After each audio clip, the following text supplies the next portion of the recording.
Hey everyone, welcome to Craving Something Scary, where it's all horror all the time.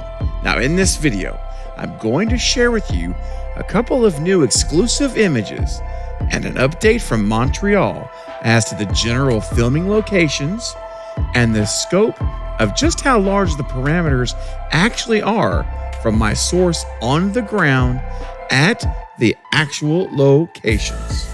Plus, one potential filming location that could take this movie to an entirely new level. Let's go!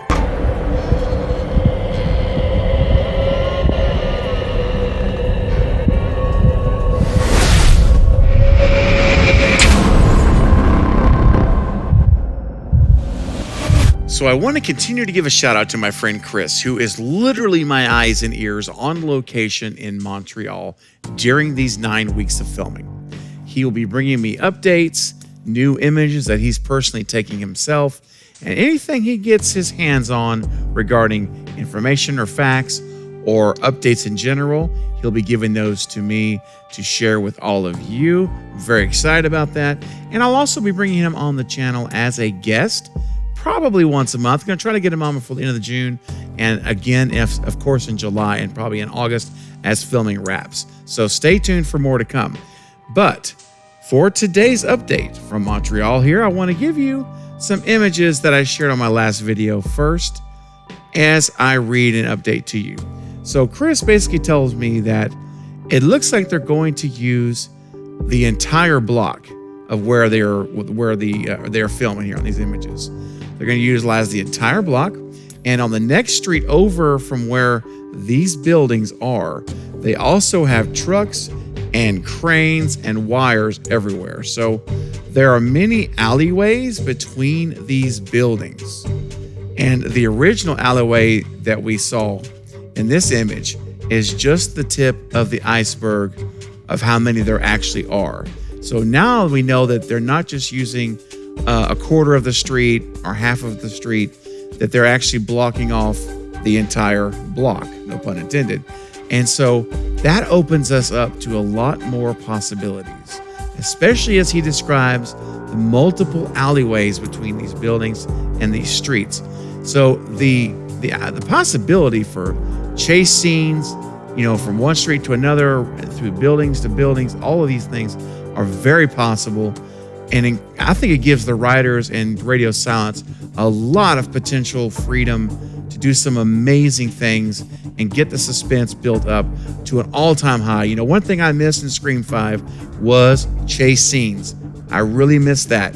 And one thing I really hope we see here are chase scenes. And the more I see these images, the more it makes me feel like we will. We're going to finally get those back in a Scream movie. So I think we have a lot to look forward to. Now, I want to show you this image again of what is rumored to be Gale Weathers' home. And the reason I'm showing this to you once more is because he has confirmed that this is right around the corner from this new image I'm just about to show you. And it's really close in proximity. Literally, he said, quote, around the corner.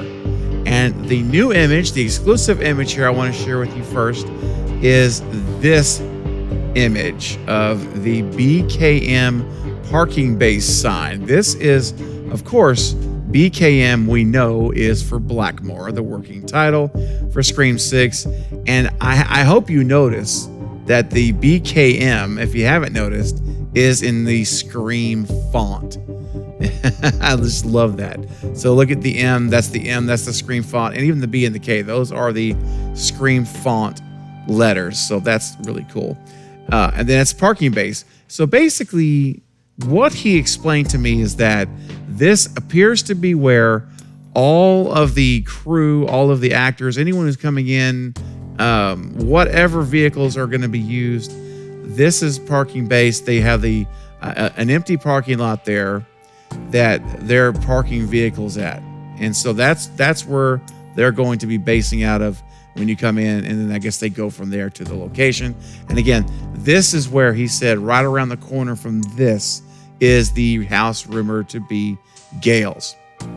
Now, The reason I wanted to bring this up and show you this parking base is because he explained that it's right next door to the Raven Scrag Mansion. Now, if you're not familiar with that name, you may know it this way. It's an infamous mansion because it was later turned into a psychiatric hospital, and it housed the MK Ultra project.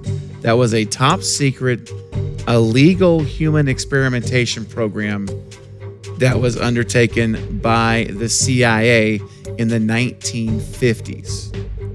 And he sent me a daytime shot of this mansion, and take a look at it right now. Look at that image.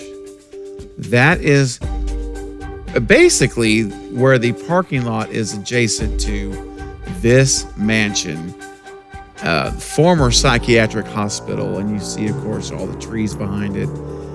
Now, here is the reason I bring this up to you, is because Chris said that the last he heard, the building had been gutted.